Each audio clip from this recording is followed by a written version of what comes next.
understanding a lot more about the connection between the vagus nerve and better mental health, I think is a really, really useful concept. You may say, well, what is this vagus nerve?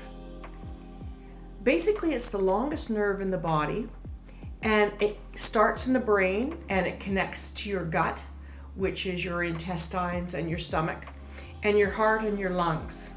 So there's a constant communication all over your body through this nerve.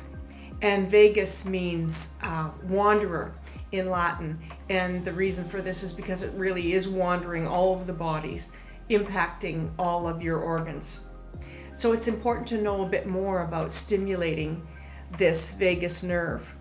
And an interesting study, studies show that if a mother, when the child is in the womb of the mother and the mother is depressed or anxious, that this child has a lower vagal activity, and this will impact their level of serotonin and dopamine that they have. So they may struggle more in life with their mental health. Now, how do you go about stimulating the vagus nerve? One of the things I really want to, again, make that connection for you is breathing. Typically, we breathe 10 to 14 breaths per minute, but it's important to slow that down. And as you can slow that down to, let's say, 6 breaths per minute, that you are really taking deep breaths and you are expanding through the diaphragm so that you can actually see your stomach coming in and out as you breathe. You may want to lie down on the floor and put your hands on your stomach area.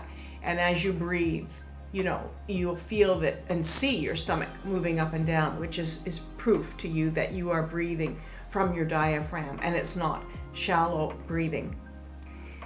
Another aspect too is cold. Now this is kind of uncomfortable. Many people certainly don't like doing it.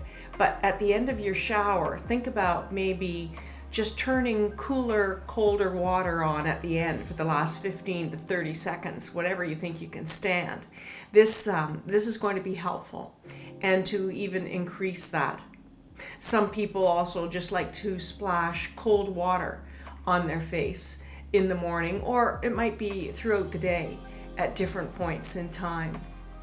There's also certainly that connection with meditation and slowing things down for yourself. And this whole relaxation technique is going to increase what they call your vagal tone.